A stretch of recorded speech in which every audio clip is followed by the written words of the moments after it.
F105 Rebel Girl. As always, starting us off on the live stream, the Flying Casual here at the Rebel Scum podcast. Thank you all so much for joining us. We're live. We can't be beat it. Today, I am joined with a special guest, and unfortunately, Andrew Fantasia once again. Andrew, how you doing? Yep, sorry, I'm back. You can't get rid of me. If I stay quiet enough, do you think I would have a chance? And we have challenge accepted. We have somebody that's never been on this show before. Someone hopefully will breathe a breath of fresh air to our boring Monday nights. Jess, how you doing? Oh, your mic. Oh.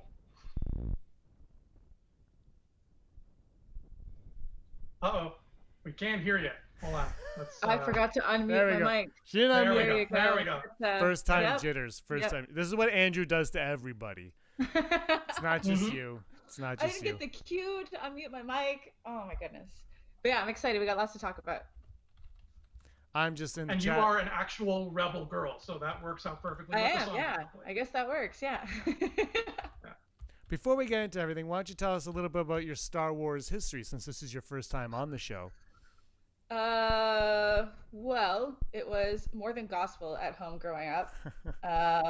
It's pretty much the first kind of nerd thing that I ever got into and just fell in love. The prequels still hold a very, very dear place in my heart. Amazing. Yeah, I'm excited for everything that, I guess, what the sequel movies have kind of brought into people looking at Star Wars again. I'm excited for that. I'm excited that there's so much more eyes on it now, so that's always good. Yeah, for sure. You have some hot takes on the sequel trilogy, but we won't get into those just yet. We'll leave those be. We'll let everybody put them stew a little longer. So, are you a Game of Thrones watcher? I am. I finished watching it last night. It was something. I've seen the first season. Yeah.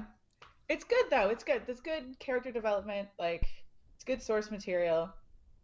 You know, you end up falling for characters that you weren't expecting in the beginning as people grow and develop into the characters that they become. I think it's always the case when you're trying to end a series, regardless of what the fandom is that there's always going to be all of these perspectives on how people think, like, what their ideal ending is. Absolutely. And it's hard to please everyone and still stay true to the original story that you wanted to tell. Yeah, here's a question for you, as from a Star Wars perspective, because we are a Star Wars show, as I send out the messages telling everybody to watch us right now.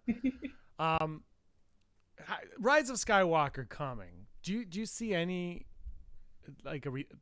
any resemblance to Game of Thrones, the way it went out, to fan reaction, to anticipation, to those two franchises ending?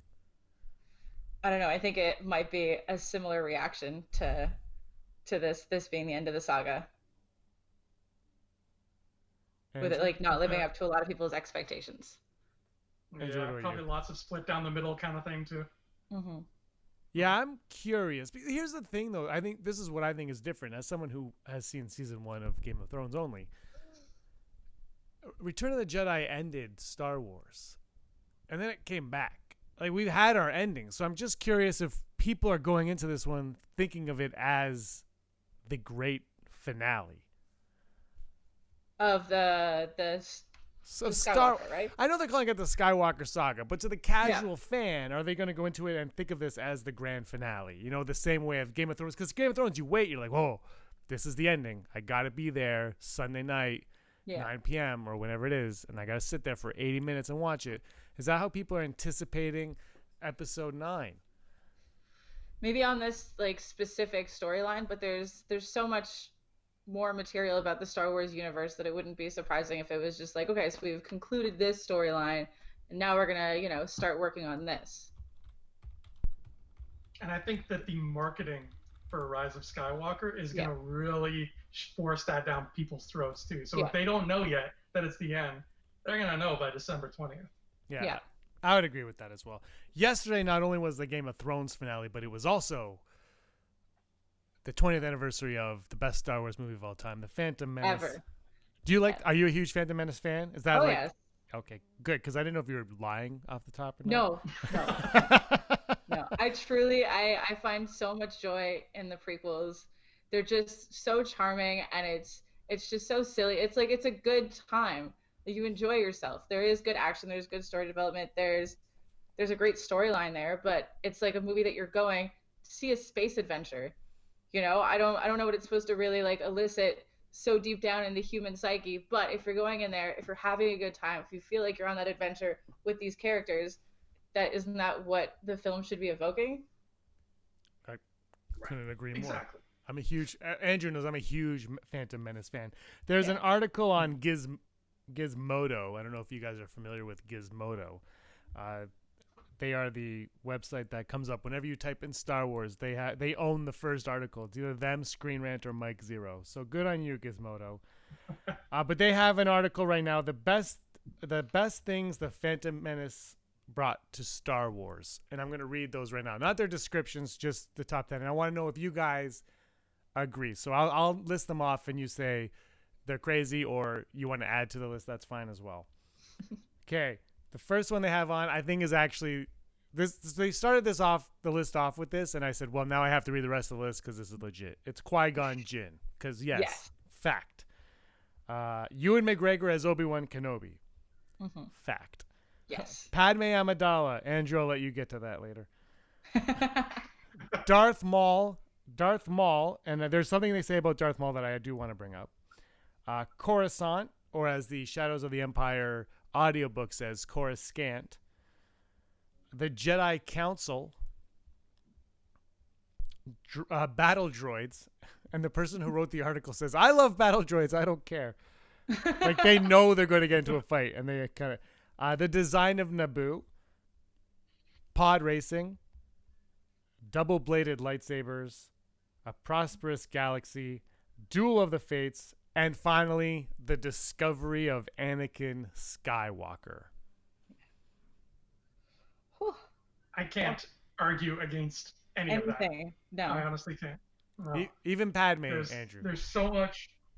Even Padme, because Padme has been made better by other things. She's been made better by Clone Wars. She's been made better by E.K. Johnston.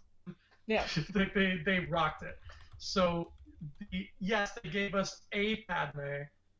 But because we got a Padme, we got better Padme down the road. So I'm fine with that. I'm fine with Natalie Portman being like, I'm fine. Because I know at the end of the day, we still have a good character. Yeah.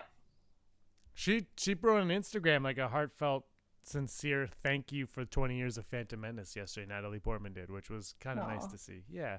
Nice. I think she's getting older. I think she understands, and I think also she did say that she had a lot of backlash and it kind of affected her, but I think now she's older and she kind of sees that she's understanding the importance of what that movie was. You know what she should have done yesterday that would have been amazing? She posts a picture on Keira Knightley's Instagram and vice versa. That would have been classic. Come on.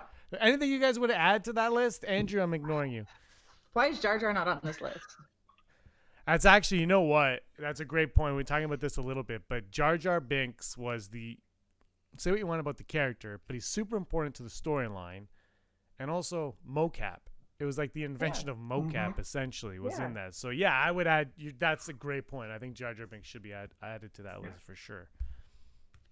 Yeah, mocap 100%, and I'm gonna add one more. And I know it's gonna sound like I'm just trying to be cool because this was like a hot topic for us last week. But when I watched Phantom Menace yesterday, when the credits rolled, I was like, you know who fascinated me every time they were on screen? Shmi Skywalker. So I'm going to add her to this because now, with hindsight, she's even more interesting than she was back in 1999. And a few weeks ago, we did our Shmi Skywalker impressions, and we both killed it. Andrew, you and I both killed it. Jess, do you have any impressions of Shmi you'd like to share with us? Just to put you on the spot right now. I wasn't prepared for this. No, I don't. I'm sorry, guys. Can we at least hear your best boss nass? It wasn't like on here, guys. Yeah. We're just putting you on the spot. We did a really bad shmee. I said I could do a shmee. I said I could do a shmee. Oh my goodness. I was wrong. Phantom Menace, I can't believe it's been 20 years since that movie came out. It's just like, I'm old, and that's all it's making me feel is like, wow, that's like Attack of the Clones is 17 years old, and then Revenge of the Sith is what's that now? 12, 13, 14? Jeez, it's a teenager. Now Anakin makes more sense. By the time the next trilogy is over, Force Awakens will be a decade old. Stop it. Okay, so oh my god. All right, today we're going to talk a little bit about Rey Skywalker. What? No, not Rey Skywalker. Was she going to turn to the dark side? Possibly, probably not, but we'll see what happens. But also we do this thing here called Legends Row. Andrew, why don't you hit us up with what Legends Row is all about? Okay, Legends Row is all about hockey, so I know nothing about it because James introduced me to this concept. It's apparently a hockey thing. That's why I didn't know it. And we have a thing here in Toronto, because they love their hockey here, called Legends Row, where they vote for players and they put those players sort of like in this Hall of Fame where it's like, oh, they're legends now. They're better than just the other players, you know. So we wanted to do that, but more fun because it has lightsabers and laser guns in it instead of hockey sticks and broken teeth. So Legends Row Star Wars Edition, we're going to start doing that on all these live streams, and we're going to put up you can like vote. We're going to put the polls up on the twits. You can go to Twitter and vote for one of 4 characters. We're going to try to make them all fit a theme so that, you know, it'll be like more cohesive. But you're not going to see your Lukes, your Darths, your Leias, your Reys. We're going to try to go for the more obscure characters because otherwise everybody's going to vote for their Lukes, their Darths, their Leias, their Reys. And we want it to be a little bit more special than that. So we have this week 4. I may have cheated. You can call me out on this if you want, because I didn't pick 4 characters. I picked 4 types of characters, specifically 4 types of Imperial troopers. So what we want you to vote for this week is who do you like better? Who deserves a spot on Legends Row? Stormtroopers, Sand Troopers, Snow Troopers, or Scout Troopers? So you can vote. I don't know if, James, you have that poll up or doing it ready. right now. If so, he's doing it right now. So you make like the Senate and Phantom Menace and vote now. Otherwise, vote later. I don't know. I'm not the boss of you. Do whatever you like. It's a free country. Jess, who would you vote for in this scenario? Stormtroopers, man. I don't know. There's this. They offer so much intimidation and also so much comic relief. It's like that good balance. Mm-hmm. You can always count on them to mess things up. So. Yeah. That's who I would. They're the classics. They're definitely what I would think would win if I had to bet money on it. I'm gonna put my vote actually on Sand Troopers though, because in my opinion, nothing makes a stormtrooper cooler than an orange shoulder pauldron right here that says he's not afraid to get his armor dirty and go combing the sand for some robot parts. Go where it's coarse and it's dry and it gets everywhere. Oh, exactly. Anakin Skywalker. I'm going to go. The poll is up right now on Twitter. I just voted, and so if you want to know who I voted for, it's the one with 100% at the moment. Spoiler alert. Can I guess what you voted for? Yeah. I think you voted Scout because it just there's Ewoks involved wherever there are Scout Troopers. So I think you went that way. Scout Trooper was a close second. I love the Scout Troopers, but I went classic Stormtroopers. Andrew, it's me. I love Stormtroopers. The end.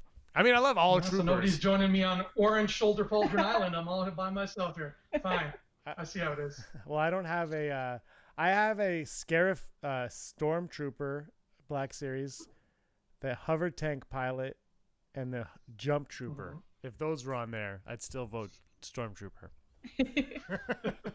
I love it. I love Legends Row. Thank you everybody for voting last week. Andrew, do you want to announce the winner of our very first Legends Row, or did you do that when I was putting up the poll and being rude and not listening to a word you were saying? No, I didn't do any work while you're putting up the poll, James. I was just being a slacker. Let me pull up my interwebs here and make sure I remember exactly who won last time. Yeah, I remember who won. It was Miss Jyn Erso. Jyn Erso was the winner of our Legends Row last week, and I like Jyn, but I'm not gonna lie, I'm a little bit bummed because I think Dr. Aphra should have won because she's pretty cool too. But she came in a close second, so I'm okay with that. Yeah, silver medal's fine. She came in second, but I think she lives in the comic realm, the comic world, and maybe not everybody is. You live in a comic realm. I don't know why I said that. Maybe a lot of people might not be familiar with her as much as someone like Jyn Erso, who's appeared in the films. You know what I mean? So I think that plays a big factor on it. I think so too. Yeah, it's not as mainstream as it could be, but the beautiful thing about Star Wars is one day it could be. Jess, are you familiar with Aphra at all? Do you dive into the four-color world or not? I'm not. I'm meaning to get into the comics because there's just so much more. It's like the Star Wars that never end. Yeah, that's the thing. There's so much expanded nonsense going on that it's hard to keep up with it, and it's hard to afford to keep up with it as well. Yeah. Yes. It is. It's a lot of fun. All right, let's dive into today's topics, today's discussion. Rey is probably I guess she is the main focus of the sequel trilogy, unless you argue it's Kylo Ren. You could if you wanted to, but for today, we're going to say it's Rey. So just go along with us. Andrew, if by the end of this movie, she pulls out that lightsaber and she refers to herself as Rey Skywalker, would you be surprised? A little bit. I think I'd be surprised in as much. Like, wait, if you're saying she just calls herself Skywalker because she thinks it's a neat last name, which it is, I kind of hope that it comes with some kind of big dramatic explanation as to why she's doing that. But if it's a matter of like, oh, I found out I'm related to Luke, then I'd be a little bit more okay with it if it's done correctly. I feel like that would need less of a moment of like, here's why I'm changing my name. But as far as I'm concerned, I think her name is still Rey Natasha Palpatine. But Jess? I don't know. I'm in the same vein of Andrew's. Like, if it's explained properly as to why, if it's just like her trying to attribute a title to herself to try to like carry on Luke's Jedi legacy, that would be a little bit off-putting. But if there's actual story behind it that makes sense and it doesn't seem like it's being slapped together to be like the Skywalkers have returned, then I'd be down. What if it is in a way that Rey, we don't know who her parents are. She doesn't know who her parents are. No one knows. Yeah, no one knows at all. Rey Binks. Heidi Fetter just says Rey Binks, and I would be okay with that. Rey Binks. Yeah, Rey Binks. That is correct. So let's just say, she doesn't know who her family is. She has no last name, like Han Solo in Solo. And she just kind of like lives her life, whatever. She's looking for her place in all of this, as she says. And through the course of, by the time The Last Jedi ends, and by the time Rise of Skywalker begins and continues and goes on and on and on, she learns more about the Jedi ways and how kyber crystals, let's say, call out to the certain Jedi, the ones that they are connected with, right? And she is connected to the exact same one as Anakin. And she knows the prophecy of the one who'll bring balance to the Force, and that is in Anakin Skywalker. And she has a lot of similarities with Anakin Skywalker. She doesn't know who her father is either, yada, yada. Maybe she was a slave. There's little... I'm making things up. But you know what I mean. Like, she sees similarities throughout it all. And this lightsaber just will not leave her. This kyber crystal is hers, and it's calling to her, and it brings her this pain and aggravation that we see in the Force Awakens with these Force flashback things, and she can't escape this kyber crystal. We thought it went with Kylo Ren on the big V ship thing. What's it called? The Dooms Patrol. Andrew, what's that ship called? You're probably right. It's the Dooms Patrol. Are you talking about the Supremacy? Yeah, the Supremacies. Doom Patrol, the Supremacy. Yeah, there we go. They're the same thing. So it cut in half and exploded, and then the ship exploded, and she left, and now she has this thing, and it's fine. It's like the hilt is a little bit changed, but she still has it. So maybe by the end of it, she says that the prophecy needs, for the sake of the galaxy, the prophecy of Anakin Skywalker needs to be come to fruition. For that to happen, she needs to be the one to bring balance. She has to be a Skywalker. And so she just dubs herself Rey Skywalker. She knights thee. And she's like, forget it. I have no family. The only family I've ever had is this ghost guy in my life. So I'm a Sky. I mean, it would make more sense if she named herself Solo because she looked at, but you know what I'm saying. Anyway, what do you think of that? You know what? I think something like that could work if they make it like a poignant moment, but also a quiet moment. And I'm gonna take you to a weird place right now. There's this little movie called Titanic by James Cameron. Okay. Oh. And at the end of Titanic, when all the survivors are rounded up, there's kind of like a guy running around doing like inventory, and he goes up to Kate Winslet, and he's like, "What's your name, love?" And she's kind of moved on from her old life, and she just remembers Jack as this guy who saved her. So she's like, "Rose Dawson," and then he was like, "Thank you," and he moves on. And they don't make a big moment of it in the film, but it's a big moment for us because we know Jack Dawson was the guy who just pulled her ass out of that water, and now she's taken on that mantle. So if it's something like that where it's like the movie world itself is not like shining a spotlight on it, but we are in on the joke, then I think that could be something I really get behind. Jess, what do you think? that sounds super awesome to have it be like kind of a quiet realization for the audience. I just want to see something that's a little bit more her focused for the progression of her storyline. I want it to be like something that she's choosing to do, not because of like outside things. She spent all this time waiting for family as her new family, and now like the entire galaxy, that she feels this responsibility to bring balance to it, kind of thing. Just like her motivation to go forward and to do what is necessary to bring balance. That would be something interesting to me. And that's really curious to me too. Is she's waiting for the family, and are we going to find that in The Rise of Skywalker? Maybe not who she was waiting for, but what she was waiting for. What is this family? Maybe she'll realize that it's not what she expected. And are we going to go back to Jakku, Andrew? It'd be nice. I mean, I like sand, even though it's coarse and rough and irritating and it gets everywhere. So do all the directors of Star Wars, apparently. So maybe we'll see it again. We saw sand in that trailer. Mm-hmm. We saw a great deal of sand. It could be any number of worlds. My money is on Jakku, I think, because it feels like it's something not like important, not just to the sequel trilogies, but specifically to Force Awakens, to that era, and all the books that came out in preparation for that era. So I feel like JJ would kind of go back and call back to it in some way.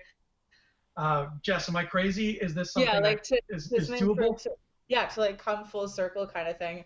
So to maybe like kind of end where Rey's original story thought she was going to end up on, coming back to Jakku, finding, her family or what have you, and then starting a new purpose, starting there kind of thing.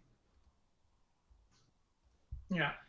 Well, I think, if the other trilogies have taught us anything, you go back to the beginning, right? Mm-hmm. Mm-hmm. I think Captain America sure did. Hey-oh! Oh, I see what you're saying. I see what you're lucky I've seen that movie. I know, but in Return of the Jedi, Luke goes back to Tatooine, and who knows? I would like to see Jakku again, because what was the point of introducing us to Jakku if you're not gonna go back there? Like why not just make it Tatooine if it's not gonna? I mean, it's the same planet. Like when I play Battlefront, it's the same planet.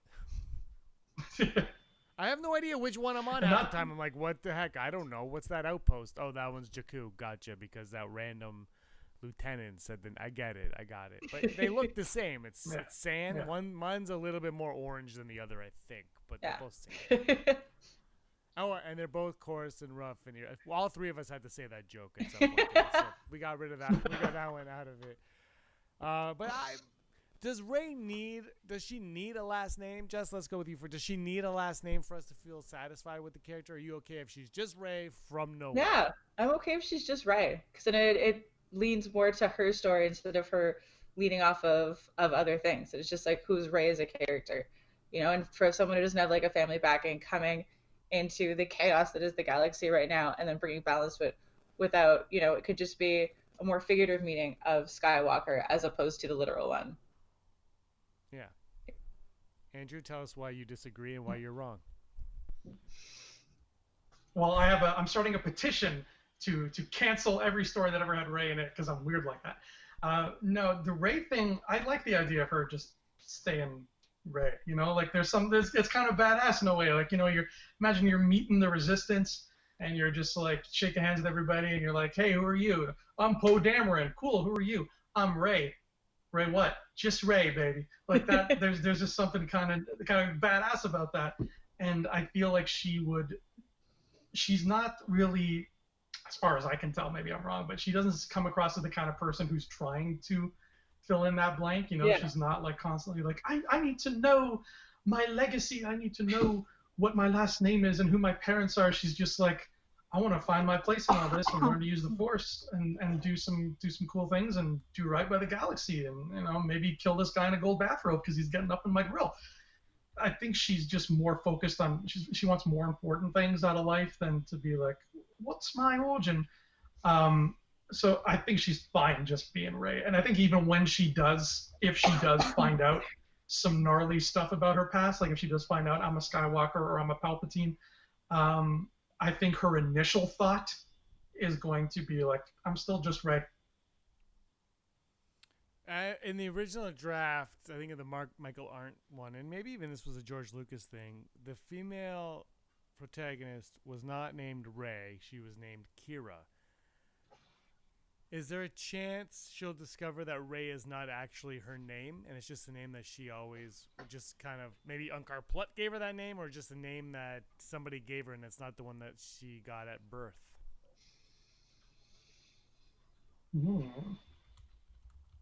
If she has a birth name, it'd be funny if it was something like Padme. Really weird and atrocious, like Grunhelga. And she's like, nah, you know what? I'll stick with Rey. Hey, Grunhelga. No, it's just Rey. Yeah, Rey. that's right. But do you think is there a chance, though, that she'll discover her actual name? Maybe not just last name, but first name as well in this movie. I think that could be a super interesting take because then it pulls more onto like what's going on with her as opposed to everything else. So you give her like an actual real identity. Andrew? I'm worried that there might be, like, if we give her a last name, I think that's one thing. I think everybody's fine and cool and dandy with that.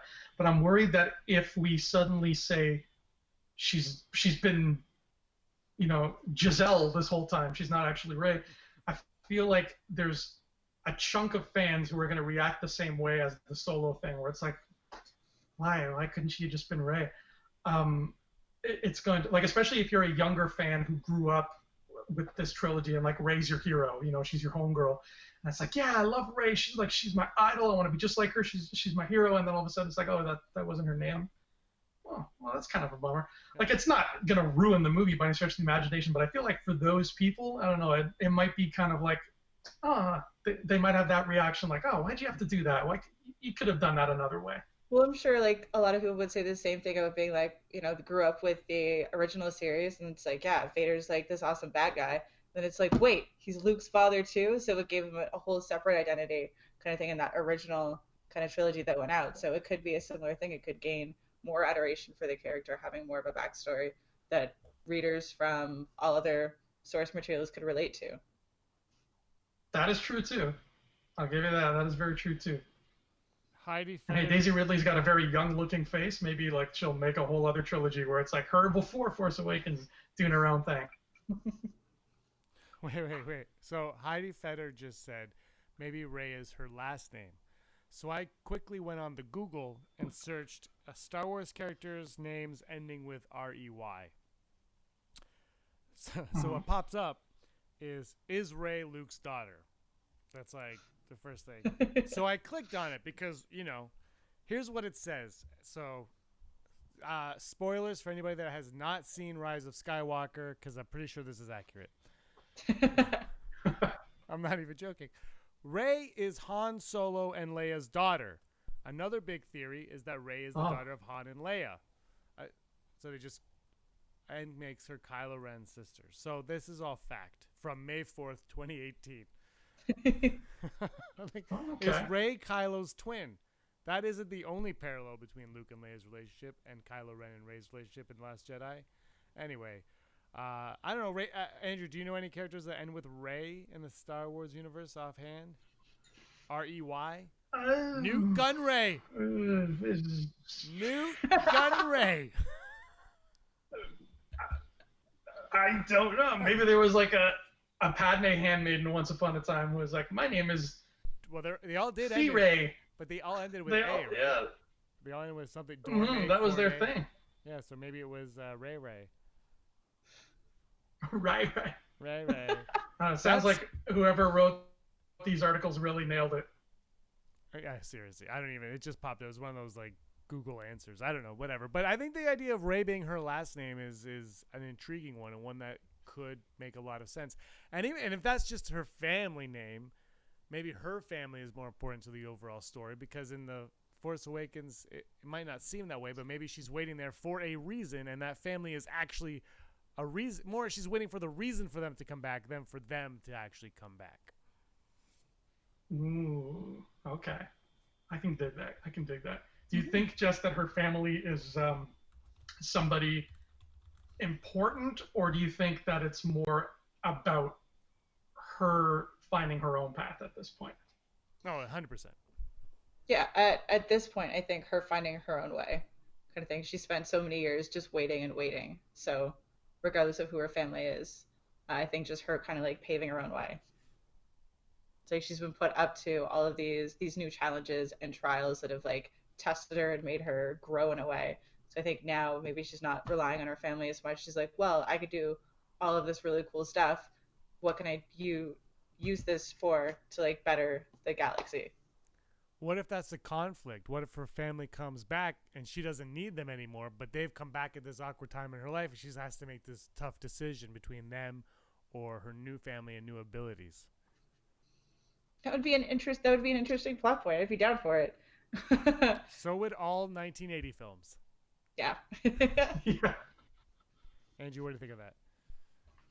Well, if the Hallmark Channel has taught me anything, it's that when you leave a big city and go back to the small town where you grew up, and you know your cold exterior slowly cracks away, and you find love with like a single dad who has a really nice kitchen, eventually your old life is going to catch up to you and force you to kind of choose between this new place that you've gotten settled in and your old cushy life in the big city. So I think that's exactly verbatim what's going to happen with Ray's parents. Yeah, this was produced by the Women's Channel on Hallmark. At Christmas time. At Christmas time. I love those. I don't even care. Erin watches all of those movies, and I watch them all with her because it's Christmas and they're amazing. It's wholesome. You know what? It's the music. You should start another podcast theorizing about those movies. I love them. Yeah. Got no time for that, says Roll Farm Boy. Roll Farm Boy says, put what Ray's past family was, the stories going forward. So leave that, let the past die. Kill it if you have to. That's what he's basically saying. Wait, Adam's in the house? Adam Driver is watching us. Is that Adam Driver? Yeah. Wow. Look, Andrew, we all know I do great impressions. I cannot do an Adam Driver. That was actually him. No, that was I believe it. I was looking away from the screen. I was like, I guess Adam just walked into James's room and grabbed the microphone. Absolutely. Okay, let's talk about this one now. We're going to stick with Ray because when I first found out about The Force Awakens and it was going to be Rey and Kylo Ren, but we didn't know their names. It was the cool-looking guy with the crossblade lightsaber and this new female hero that we were like, oh, she'll be a Jedi, and she was. I always wanted Rey to turn to the dark side of I wanted her to be the villain. And you, Andrew Fantasia, wanted her to be a Palpatine because you're greedy and you want everybody to be a Palpatine. But then when I saw the trailer, the full trailer for The Force Awakens, and she grabs that gun and she starts shooting that gun, you can see the anger and the hate in her. And then you watch the movie and she doesn't turn to the dark side. Then in The Last Jedi, her and Kylo Ren team up. They have my favorite moment in that movie with the Praetorian Guards. And then he's like, join me and we'll let the past die and we'll kill the rebels and we'll kill the First Order. And she's like, no. And then she doesn't turn to the dark side once again. Then, so now we see this new trailer. These are actually clips from the movie I'm playing. Now in this new trailer, she's wearing all white, which Star Wars has taught us from day one that if you wear all white, you are 100% a good guy. And also, there is absolutely no part of me that thinks Rey is going to turn to the dark side anymore. However, because of that, I'm thinking maybe she's going to finally turn to the dark side because maybe Andrew's right. Maybe she finds out she's descended from Palpatine in some capacity and realizes that that is her destiny. And maybe because of when we meet her, she is not mentally strong yet, and maybe she reverts back to that and caves in and joins the dark side of the Force. That would make me very sad. I've been pushing, like you're saying, since day one for her to be related to Palpatine, but I don't want to see her give into that darkness. I want to see her beat it. I want that to be her challenge, because what is more terrifying? Sorry, go ahead. But didn't Luke beat it? Like, wouldn't that just be Luke again in Return of the Jedi? It would be similar, but I think the distinction that can be made here is that we never really saw Luke struggle with that. Luke's struggle was more like, I don't want to kill this guy because I think they're still good at him. Whereas I'm looking at Rey's struggle as, oh my God, I came from Space Hitler. Space Hitler is my family. What if I'm just like him? What does that mean about me? Maybe I'm a danger to my friends. I should leave. And that turns into this whole inner turmoil for her. And it's getting past that. It's muscling her way past that and being like, nah, you know what? I'm not going to let that define me. I'm not going to prove myself to this higher power of the dark side, whatever. I know who I am. I know I'm a good person. And I am going to overcome this through the Force and through my my understanding, what I have learned on my journey thus far. And that's what's going to kick ass in the climax of Rise of Skywalker, seeing her just step up out of that shell of misery that she initially built for herself when she learns this news, and be like, you know what? Nah, Palpatine, screw you. You're an evil old man. Your teeth are kind of ugly, and I'm not a fan of what you did to the galaxy. And then she just she wins. She wins at that point. She has overcome the darkness. Maybe I'm crazy. I just think, if, like I've said a billion times, if they had given me the pen in 2012 and said, write this, that's what I would have done. Jskah, am I weird, or do you think that this is something that you would like to see? I don't know. That could be a lot of fun, but it would also be cool to see someone just full on embrace the dark side. It's like every Star Wars trilogy, good prevails in some way. But if someone just went full dark side and then, it was this whole other view of the universe. Not so much in Vader, trying to take over everything, but Rey feeling she wants to save people, but also be, part of this whole dark side regime, and just fully embracing that part of herself instead of having an internal, debate whether or not am I going to be good side? Am I going to be gray? Am I going to be dark side? What am I going to be? It's no, just go full dark side. I want to see more lightsabers. Is it just me, or does anybody else want to see? I don't. Okay, never tell me the odds. We do this thing called Never Tell Me the Odds here. Never tell me the odds, Andrew. We'll start with you. Of us getting at least 3 lightsabers in Rise of Skywalker. 3 separate lightsabers? 3 different lightsabers. Yeah. Ooh, 3 different colors would be cool.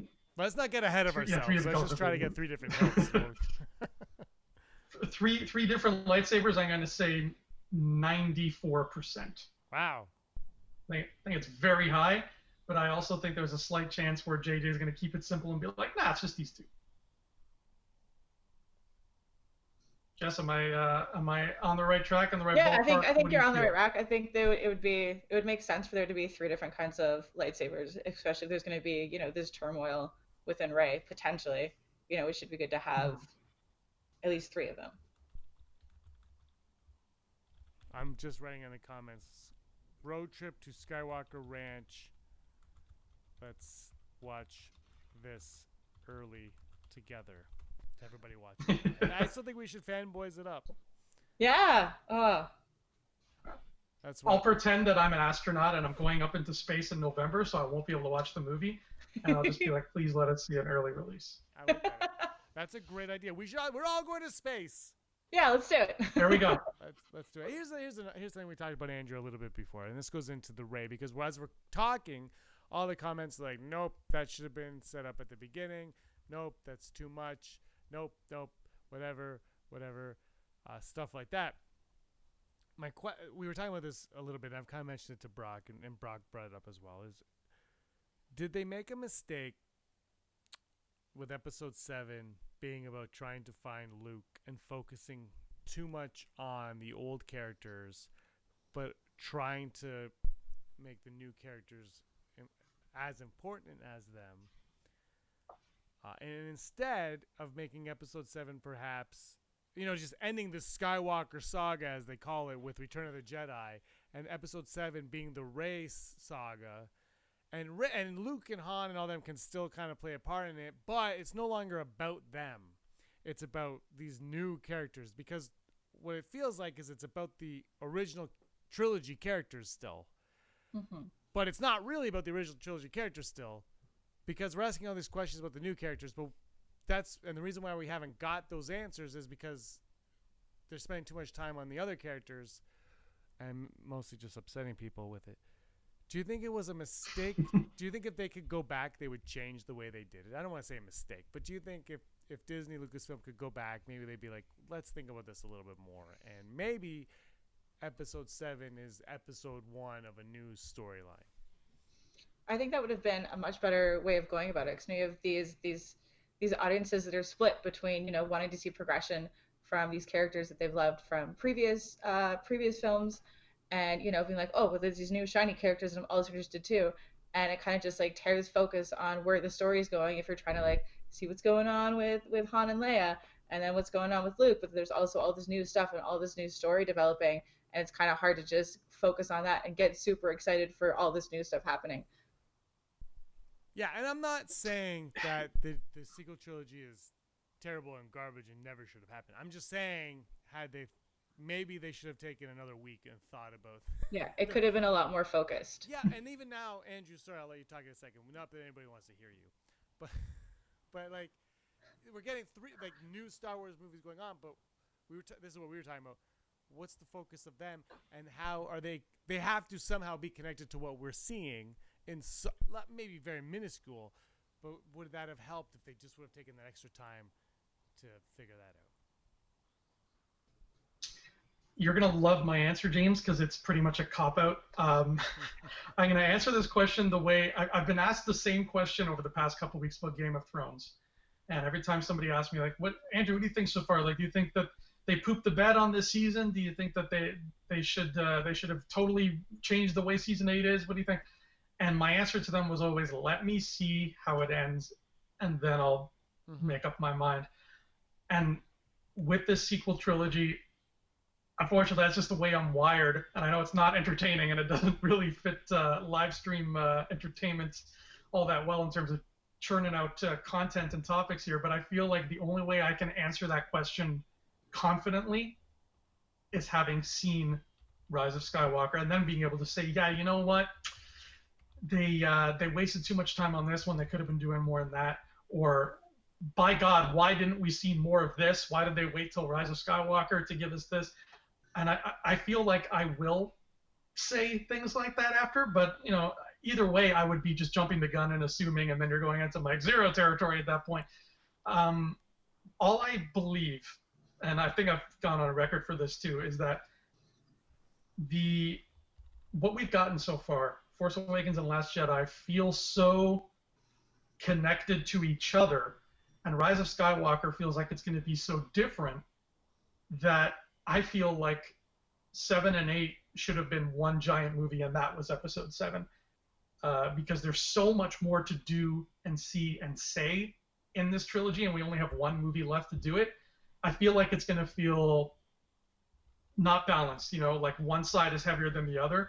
Whereas if everything we've seen so far just took place in one movie, and then we had 2 more to flesh out this story of Kylo Ren leads the First Order, and the Resistance is fighting him, and Rey is finding out this about herself, and now she wears white because it looks cool on her, and Finn has a new jacket. Like, if we had more time to sort of get those topics fleshed out, instead of just cramming them all into one Rise of Skywalker movie, which is going to be 4.5 hours long, because I promise you it will, then I think we'll have a more balanced trilogy because of it. But I can't be confident in that until I've seen the last one. Here's the thing, Gear Evolution says that that they don't think that TLJ and TFA feel connected whatsoever. But I think what Andrew means is that they just feel like they are one. They should just be one movie. Like the events kind of are one film worth, as opposed to two separate ones. Is that what you're trying to say? Yeah, and especially the ending. The Last Jedi's ending feels like the end of part 1 of a trilogy or the end of part 3 of a trilogy. It does not feel like the end of part 2 at all, at least to me. So that ending, put it anywhere else in the trilogy and it would feel more balanced. I think the consensus in the chat, and I agree with this, and just let me know what you think, is yeah, we have to wait. Exactly. Andrew is handsome? Well, I didn't hear you, and I'm glad I didn't. We have to wait until we watch the final movie, like you said, Andrew, of this whole thing, because my feeling is, the reason why I was really excited for Palpatine's return is, okay, now we kind of know what this has all been about. Now I understand it. Okay, Palpatine, CVP is the X factor of all 9 of these films. Now I understand why you had to make 7, 8, and 9. That's how I feel. Yeah.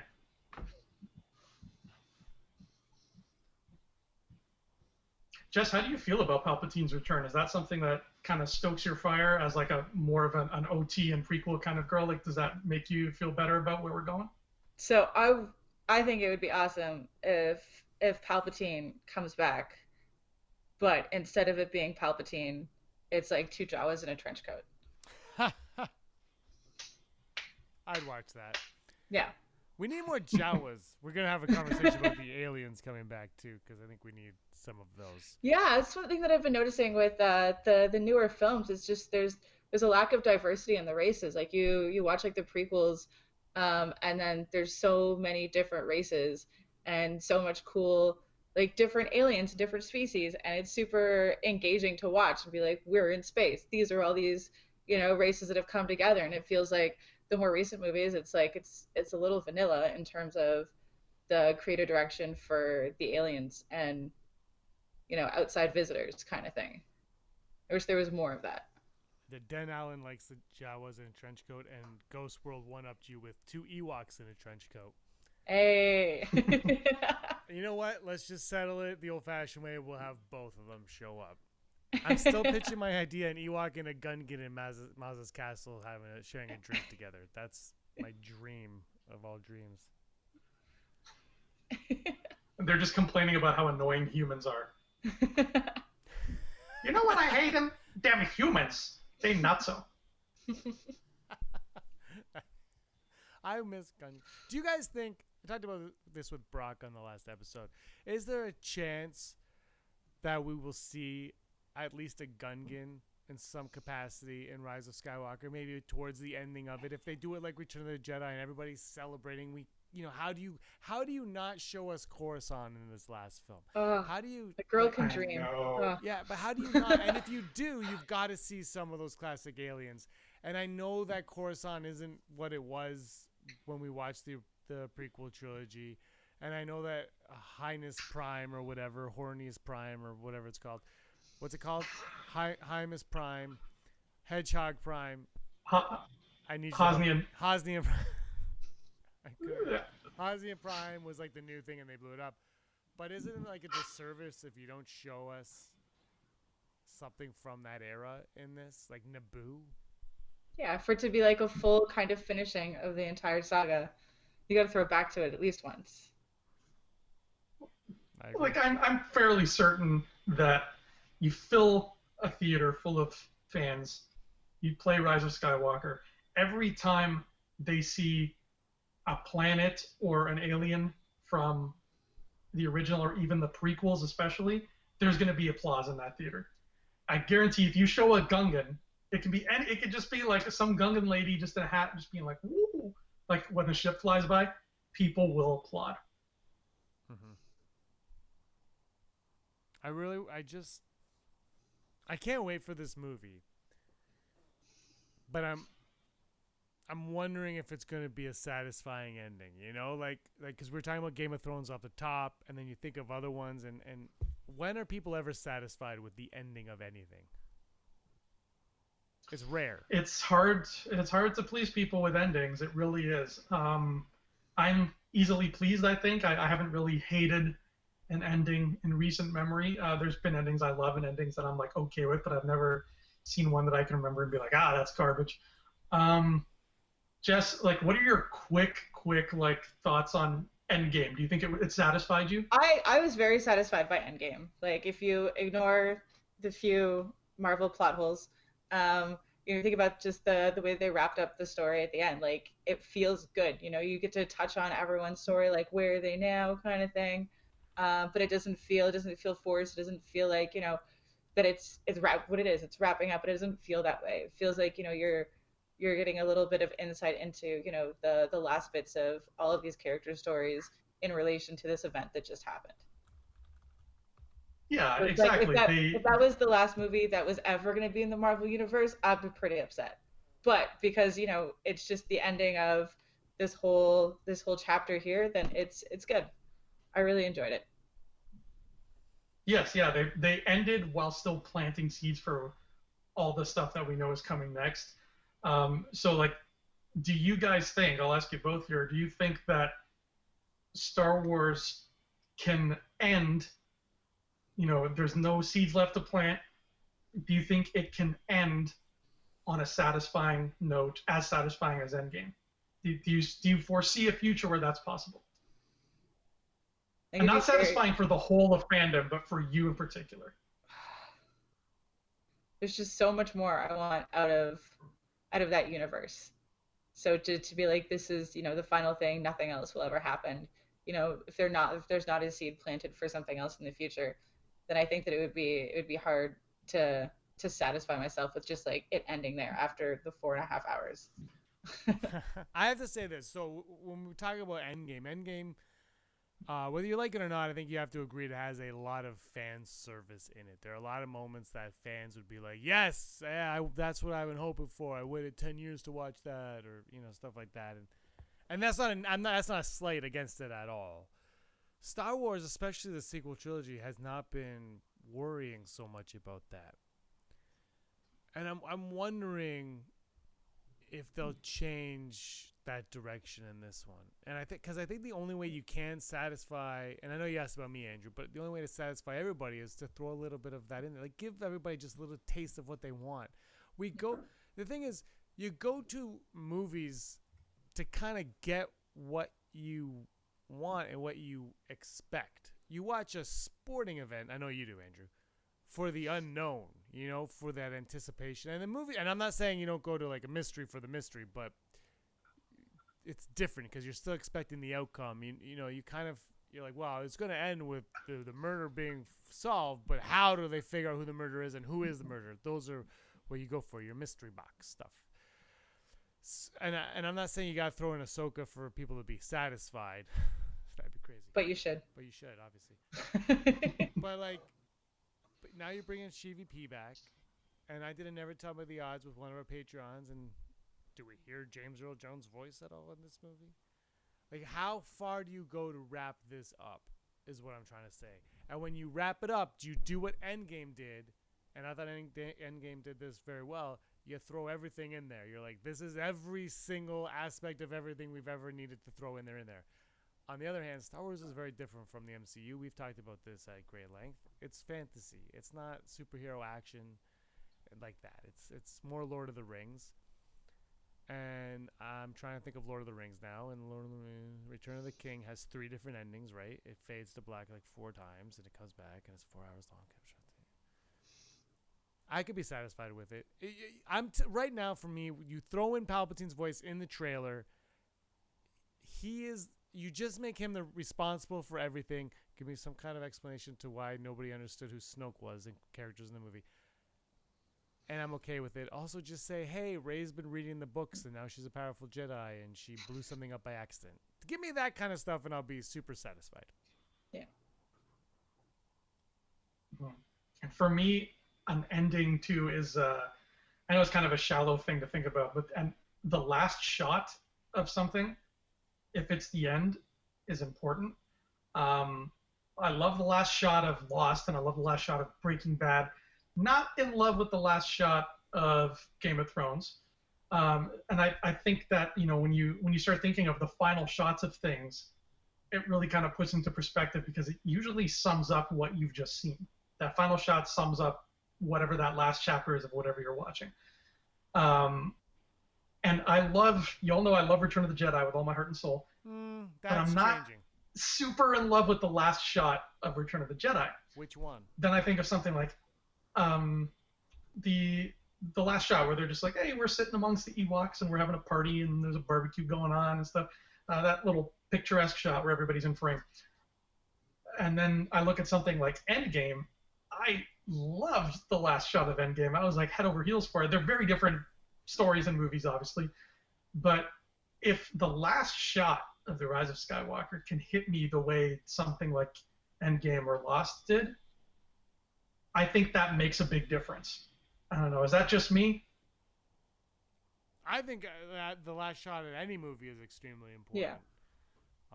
Andrew, we did a movie together, and we spent like 2 hours on that last shot. And Yes, it never turned out the way I intended. Worth every second. We spent a lot of time on it. I think the last shot is because that's your last impression, your first impression, your last impression. And the way people leave a theater is important because that's their memory of the movie. That's how they associate the movie with that final feeling of it. Yeah. Jskah? I still feel like I'm not going to be satisfied with how things pan out, but if I leave that theater feeling better about the sequel trilogy than I do now, then I'll call that a win. Okay. What? Now, if the bar is pretty low for you right now, do you think it'll be easy to raise that bar for you? I think it'll be, depending on how the movie kind of unfolds as it's going on and how the story kind of plays out, then that will give me different expectations as to what I'm looking for at the end of it. Is there anything that they can do that I can will just turn, like, is there anything that you are hoping they do in Rise of Skywalker? I just want to see Rey have some real conflict, just like some actual challenge for her to not be the greatest at something right away.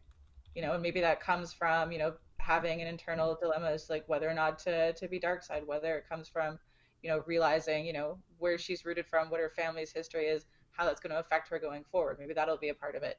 But yeah, I just want to see a little bit more complexity from Rey as a character. Andrew, what about I think that would make it, that would leave me satisfied, because I'm already really satisfied with, the first 3 movies that came out and the prequels. Those are wonderful, and they will always hold a special place for me. It's just this new trilogy. I'm like, I just want to feel more like I did during the other films, during the other trilogies. I want to feel more for the characters.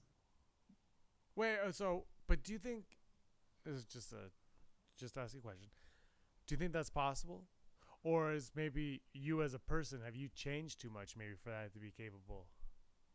I think it's possible. I think it's very possible. It's just seeing how Rey is kind of unfolded. It's like wanting to root for a female protagonist, and then having that character kind of fall short of like what you would expect as like, say, like a Leia or pseudo Padme via like Clone Wars or Ahsoka, right? In so much more of the Star Wars universe, there's so many better, well-written women that it's hard to kind of be like, yes, I want to root for this as a whole. I know I'm pandering to the whole like female characters, but I just want more from my female characters. Well, did you like Holdo? Pardon? How'd you feel about the Holdo and Rose Tico additions to Star Wars in The Last Jedi? I think Rose felt very just kind of like interjected, like the whole side story that had happened there, where it was just like loosely tying into, her relation to her sister, but then they went off on this whole other tangent. Like it was not something that inspired me to get excited for a character. I was just like, okay, there's this strange offshoot storyline happening. Okay, I guess I'm along for the ride. And it comes back, and it's like, I could have not watched that 20 minutes, and I think the story would have still been fine.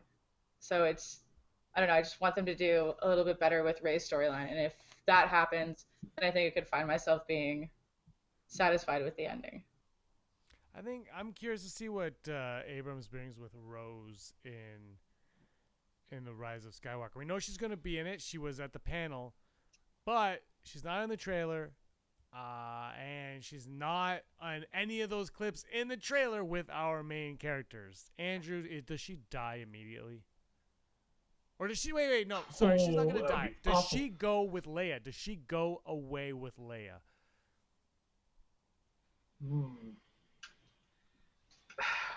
No, I think she's going to be...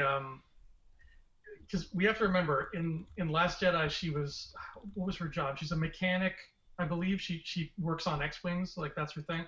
So I feel like unless they need a mechanic in their crew, there wouldn't really be a reason to bring her along other than the fact that she's a main character, other than the fact that, she's like a character with dialogue. So I feel like she's the kind of person like who kind of sits at the strategy board and is like, okay, guys, I'm in the earpiece. I need you guys to go here now. And, she's working with the Resistance, like doing tactical stuff like that.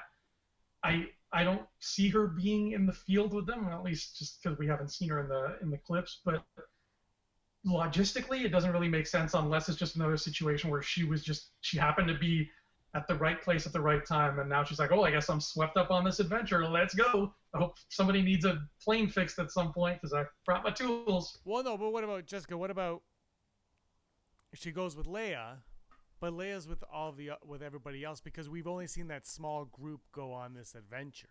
So what if Leia and everyone's like, okay, we're going to go to this planet and we're going to start the galaxy from there. We're going to rebuild the Republic. We're going to do all that. Everyone's coming with me. You guys going to have to go take down this so that we can get started.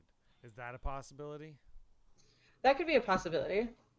I could see that happening because then she'd have a reason to kind of try to start somewhere else and start something better. So being a part of something that would grow something better. Yeah, I think I don't have any fear with the characters in this movie. Maybe not so much their growth, but I think they're going to be entertaining, and we're all going to enjoy them on a popcorn level at the very least. And Rose, I don't think, is any different in that regard. Yeah.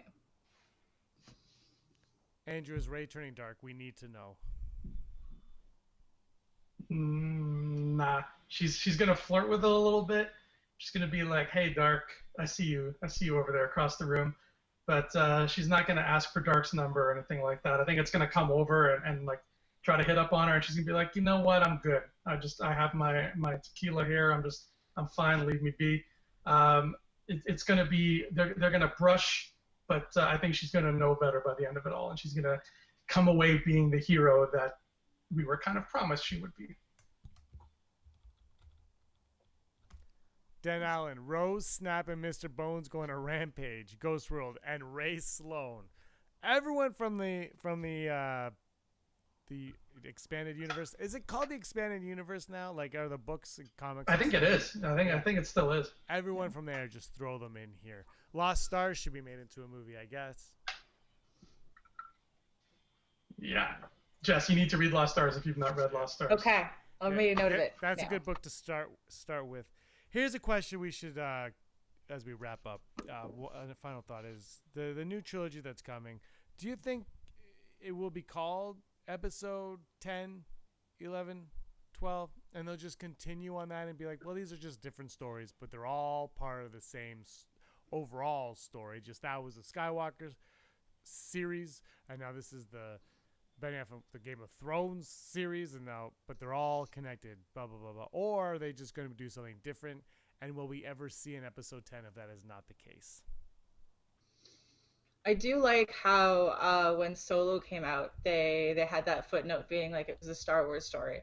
So to have like another trilogy or another series of movies that come out that focuses on different characters in the universe and then, ties back to a Star Wars story, I think that would be a good way about doing it without being super cop-out. Andrew? Mm-hmm. There's the idea of calling it 10, I think, goes against what they're doing right now. The whole, like, the saga is coming to an end. Will we get a 10 in, like, 15, 20 years? probably it's Disney. They like money. But I think that this new trilogy, they're going to make a very big deal of how different it is. Especially because there are a lot of people out there like yourself, Jess, who are like, yeah, you know what? I'm not in love with this new trilogy. I still love Star Wars. I'm just not in love with this new trilogy. So I think they're aware of that, and they're, for people like that, they're going to be like, well, here's more Star Wars. You don't have to worry about, Rey and Poe if you didn't like them. You don't have to worry about Snoke or the Emperor or Han or Chewbacca. It's completely brand new, baby. Here you go. And I think they're excited to be able to do that. I think Disney's actually chomping at the bit. This is something I feel like they've been looking forward to doing since they bought it, is to be kind of separate from what George did and tell their own stories and see how people react to that. Just start their own legacy, because they're still playing with George's toys. And like any kid, you can only play with another kid's toys for so long before you're like, okay, I got to go to Walmart and get me some of my own toys. And I think they're very, very eager to get to that point. So I don't see them associating it with what we've had so far at all. I see them trying to be as distant as possible. Jskah? I can see that. I don't know. I think like to be like a completely separate story, Andrew, or just it's like still in the same universe, still attributing characters to like the source material, but something completely different from our original heroes. Is that what you're saying? Yeah, like 800 years before the Phantom Menace, and it's about two people named like Katie Shaboom and her friend Giorgio, and they're doing their own thing. Like so not what we have seen so far. Yeah. There's still lightsabers, there's still Wookiees and Rhodians, but completely new ballgame. Yeah, I think that would be the best route for Disney to go in, because then it's like you still have all the nostalgia of like, we want to see more of the wars, but then it's an entirely their own thing at that point. I think for the sake of everybody's sanity, they need to make their own damn movies. Yes. No, don't worry about it. My question is, will the average film goer care? Do they care about Star Wars without a Skywalker and all of that goes with it? Like, is the Force and perhaps Jedi and Sith enough to get people into the theater without what we know about Star Wars? That's what I'm curious about. I think so. Like it's this big fantasy world that we've only just touched on. We've only just scratched the surface when it comes to film of all the possibilities that could be out there. So just having that bit of fantasy instilled in people's minds, and like, I want to go see space battles. It's the same. It just putting different characters in those slots and being like, hey, here's this new story. There's still going to be cool laser swords and politics and all that good stuff, and all of our favorite aliens, or some new aliens and new things. It's having that little bit to kind of jump off on and creating an entirely new story. I think that'll get a lot of average people, excited to see something new, something fresh. I hope when Bob Iger makes the announcement to the shareholders, Jskah, he uses your exact words there, and he says, cool new laser swords and space battles and all that good stuff. I hope like it's exactly that. Yeah, what's going to be interesting to see is the way they brand these films. Because like you're saying, James, like do they call it episode 1 because it's episode 1 of this new story? Like, how on earth did they brand these films? And they didn't listen to my idea about color-coded logos, so God only knows what they're going to do. That's what I'm really curious about. Is just like, what is the branding like? What are they telling the marketing team right now? Like, okay, get ready to start doing this. Print out this logo. Print out that. Buy this domain name. Like, what is going on right there right now? I'm so curious about that. Rural farm boy saying it's not about what we want.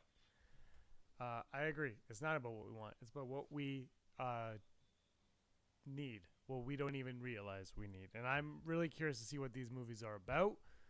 I'm hoping that they're really good. I think I agree with people in the comments. If they look really awesome, people will go and see them. And I think the first thing you do is you promise us lightsabers, lightsabers, lightsabers. You just promise us an endless amount of lightsaber battles.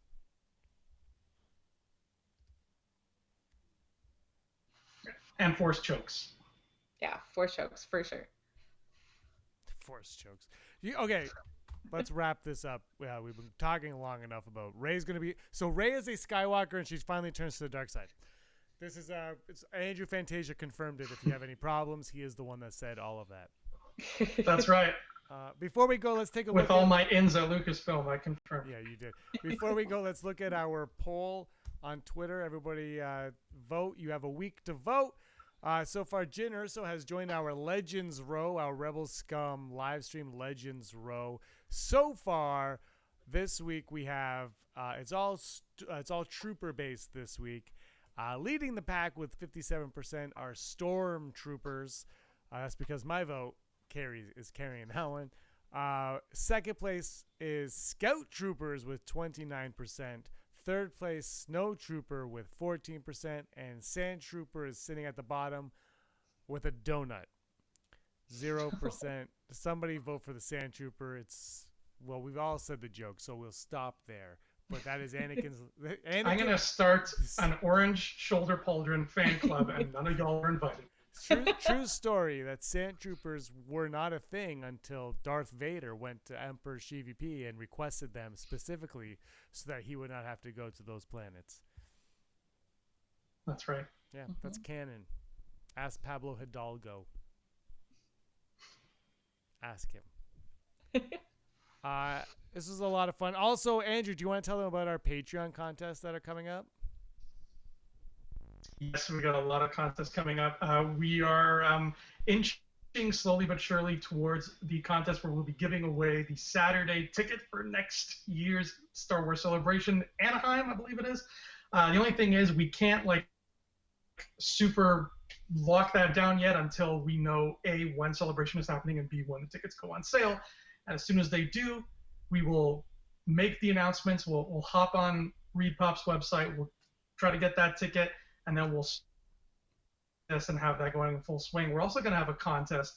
And Jskah, I'm really curious to hear what your thoughts are about this one, where we'll be giving away a copy of Jedi Fallen Order for the console of your choice when it hits in November. You didn't mention this yet, but you are a huge video game person. In fact, your work revolves around video games. Yeah, I do run manage a video game bar downtown Toronto. I just really want a good Star Wars game. I haven't really loved a Star Wars game since Star Wars Chess. They've been good, but I don't know. I'm just a person who can never be pleased when it comes to Star Wars because I just want so much more out of it. But no, I think that'd be a pretty dope prize. Goodness. I can't wait to play it. We'll have a lot of live streams playing it. That's it. We're going to wrap up the show right there. It's been a lot of fun. Andrew, you're always here. Jskah, thanks so much for joining us. We hope you had a good time. Thank you. Yeah, it was a lot of fun. Do you want to tell everybody where to find you on social media, or do you want to just be like, don't look for me on social media? No, that's fine. We're good. All right, Andrew, tell everybody about your YouTube channel. My YouTube channel is better than Rebel Scum Podcast. That's a lie. Wow. It's just called Andrew Fantasia, and it's just me talking about everything. Right now, there's a lot of Game of Thrones stuff up there. I'm glad to finally move away from Game of Thrones content, but you'll find all kinds of stuff up there, film reviews, book reviews. I've gotten into a thing where I talk about literary works, so you can check that out as well. And then you can just find me on Twitter and Facebook at Andrew Fantasia, and Instagram as well. I forgot about that. I always forget about Instagram. All right, guys, thanks so much for watching. And as always, may the force of others be with you.